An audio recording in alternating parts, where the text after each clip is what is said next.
NATO అంటే north Atlantic treaty ఏదైతే north Atlantic ప్రాంతంలో ఉన్నటువంటి దేశాలన్నిటి ఒక తాటి మీద తీసుకురాక చెప్పాలంటే రష్యా నుంచి విడిపోయిపోయినటువంటి రాష్ట్రాలన్నిటి దేశాలుగా తయారైన తర్వాత ఆ దేశాలన్నిటి ఒక తాటి మీదకి తీసుకొచ్చి దానికి పెద్దన్న పాత్ర పోషిస్తున్నటువంటి అమెరికా చెప్పుకొచ్చింది ఏంటి నాటోలో ఎవరికి కోపం వచ్చినా ఎవరికి ప్రాబ్లం వచ్చినా ఎవడి మీద బయటోడు నాటో దేశాలు బయటోడు దాడి చేస్తే అందరం కలిసి కొట్టాలి మళ్ళీ మనం కొట్టుకోకూడదు అన్నటువంటి మంచి పాయింట్.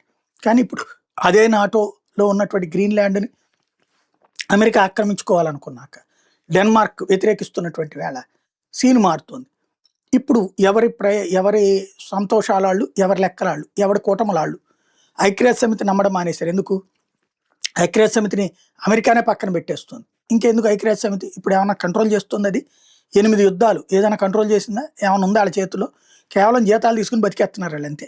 ఒక పోస్ట్ మ్యాన్ లాగా పనిచేస్తున్నారు. దేశాలకు సంబంధించినటువంటి అదేది పేపర్లు ప్రింటింగ్ కొట్టి పాంప్లెట్ పంపించేలాగా మెయిల్ పంపించుకుంటున్నారు. అంతమంది దేనికి పనికిరాని సంస్థ కింద ఐక్యరాజ్య సమితి మిగిలిపోయింది. నానాజాతి సమితి విఫలమైతే 2వ ప్రపంచ యుద్ధం వచ్చింది. ఐక్యరాజ్య సమితి విఫలం 3వ ప్రపంచ యుద్ధం వస్తుందని చూడాలి. అది పక్కన పెడితే ఇప్పుడు సౌదీ అరేబియా పాకిస్తాన్లకి టర్కీ కూడా తోడవుతోంది.